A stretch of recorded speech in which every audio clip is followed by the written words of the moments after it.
Então, assim, todo ano a Sociedade Brasileira de Computação organiza vários eventos em várias áreas. 2 dos eventos são o SBBD, Simpósio Brasileiro de Banco de Dados, e o WebMedia, que é o Simpósio Brasileiro de Web e Hipermídia, ou algo nesse sentido. Ano passado, eu fui convidada para participar desse painel, que era um painel dos 2 eventos, né? Os 2 eventos aconteceram na mesma semana, ano passado, e me convidaram para participar desse painel. E aí eu fui lá participar do painel, e quem me convidou disse assim, Mirella, a gente está convidando e a gente espera assim, que tu faça uma apresentação bem polêmica, que dê bastante assim, para a gente conversar e discutir. Mas eu vou fazer a representação para vocês, então, lá do painel que eu dei lá. E depois passou o resto do debate inteiro, as pessoas atirando pedra em mim, em cima do que eu tinha dito. Mas vocês vão ver que faz sentido.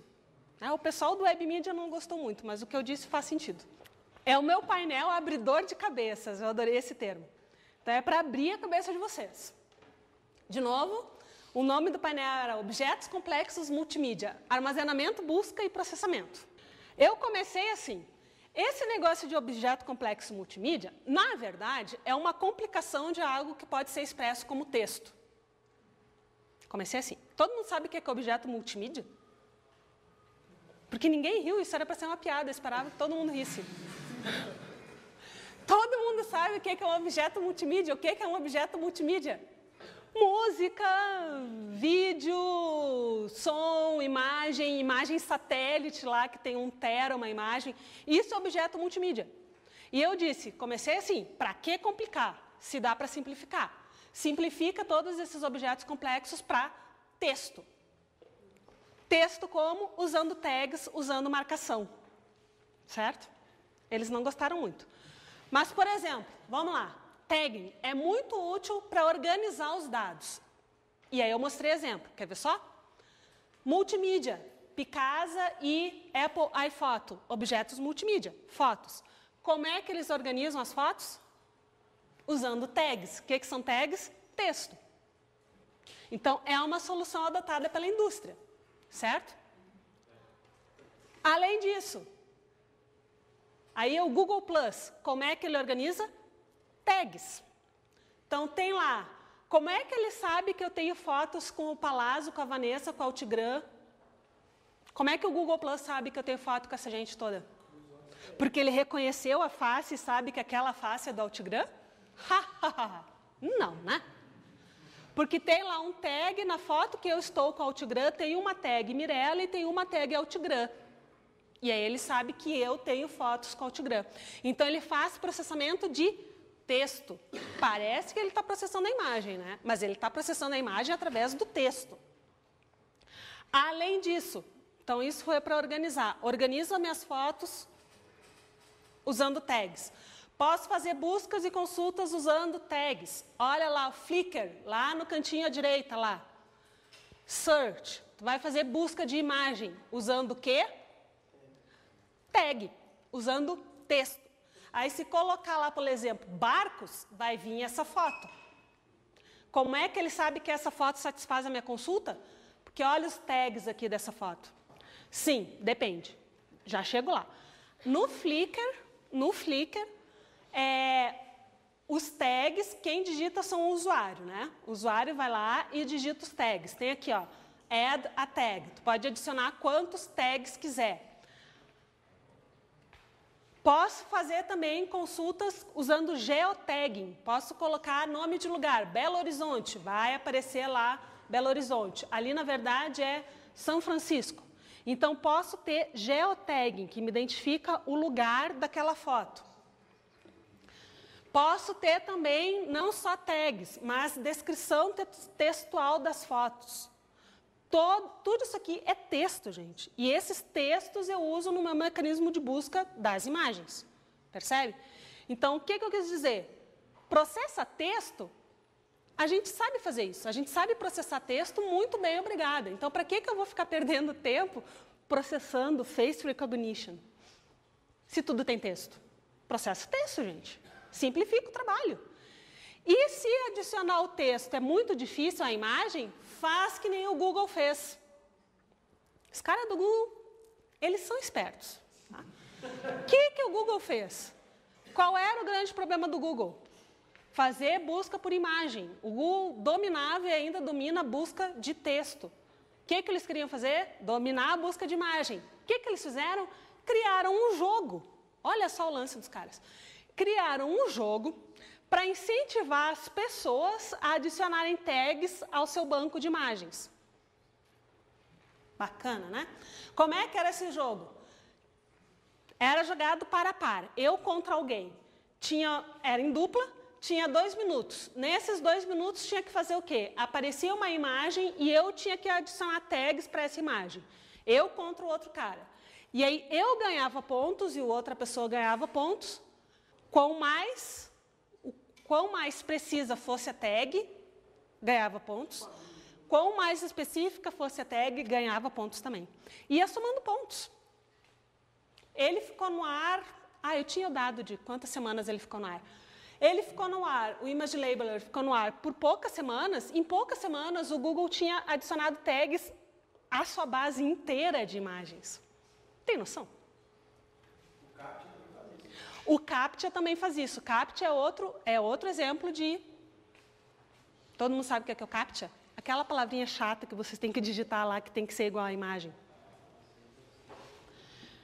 Então, resolveu o problema. Reduz o problema de processamento de imagem a texto. Como é que faz? Quer ser mais específico que isso? Desenvolve uma linguagem de marcação usando o XML. Então, aqui, por exemplo, o NISO Metadata for Images in XML Schema. Esses caras fizeram um mecanismo, fizeram um esquema XML para formalizar os metadados de imagens técnicas. E aí depois os outros fizeram lá de imagens médicas, usando o XML, que a gente vai ver daqui a pouco. Então, esses caras aqui, Medical Image Processing and Visualization, esse laboratório aqui criou a sua linguagem em XML para identificar marcações importantes das imagens. Reduziu o processamento de imagem ao processamento de texto. Processar a imagem é um problema difícil pra caramba. Não se a gente reduzir para texto. Reduz o problema processamento de texto. E tem muito mais. Alguém usa LaTeX? O LaTeX tem lá marcação para criar imagens. Se vocês escreverem esse texto aqui em LaTeX, ele vai produzir essa imagem. E essa imagem foi publicada lá num journal. Certo? Finalizando. Então, esse negócio de armazenar, buscar e processar multimídia, simplifica, processa texto. Então, o foco foi em todos esses tipos de dados que podem ser mapeados para texto usando tags e marcação. E aí pode ter uma troca de informação entre SBBD e WebMedia e a gente praticamente acabou com WebMedia, né? Porque reduziu tudo a processamento de texto. Primeira pergunta do painel. Mas e vídeo? O que seria um vídeo se não uma sequência de imagens? A marcação tem que adicionar ali o tempo, né? O timestamp. Bacana, né? Então, o XML resolve um problema difícil pra caramba. Essa é a motivação para o XML. Certo? Uma das. Então, tá bom, então. Então, olha só. Até agora eu falei de várias coisas, né? E eu falei agora, por último, então, desse painel lá do SBBD WebMedia, que funciona mais ou menos como um abridor de cabeças, né? Para vocês verem que XML pode fazer muito mais do que só processar texto, né? Pode ajudar, por exemplo, no processamento de imagem, por exemplo, no processamento de vídeo. Então, agora a gente começa aí com a parte mais teórica, né? Com a parte mais conceitual sobre XML. Então, vamos lá, parte interativa. Levante a mão se você nunca ouviu falar de XML. Antes de hoje, obviamente, né? Então, tá bom. Sabe escrever um documento XML? Então, tá bom. Sabe fazer consultas em XPath e XQuery? Faz pesquisa com XML? Não? Conhece XML nativo? Estas aulas são para todos vocês. Tá, agora é aquela hora que vocês... Ah, que bonitinho. Tá, corta. Tá, então vamos lá. Então, na aula de hoje e na aula de amanhã, então a gente vai ver várias coisas sobre o XML. Roteiro. Então, eu vou falar um pouco de XML nativo, que é para diferenciar o XML do processamento de texto puro. Vou falar, então, dos conceitos básicos, vou discutir vários modelos de dados, falar de XML de DTDs e da modelagem de dados XML. E amanhã, quer dizer, se eu conseguir terminar tudo isso hoje, amanhã vai ficar só para processamento de consulta, que é super bacana. Então, XML nativo. Imagine se há 15 anos atrás, 13 anos atrás, quando surgiu o XML. Quando o XML surgiu, a expectativa era exatamente esta. É a linguagem que apareceu para resolver todos os problemas do mundo. Essa era a expectativa. Quem viveu naquela época sabe. Mas é tipo assim, não foi bem isso que aconteceu depois, certo? Eu até indico que tem um artigo muito bacana chamado XML Fever, a febre XML, publicada na Communications da ACM, julho de 2008. Está bem interessante. Então, ela surgiu com essa expectativa, mas o que ela se tornou e o que ela é hoje? Ela é a melhor linguagem para resolver alguns problemas de gerenciamento de dados. Então, o XML é muito melhor para resolver esses problemas. Sim, e a questão é, bem resolvido? Como é que a gente faz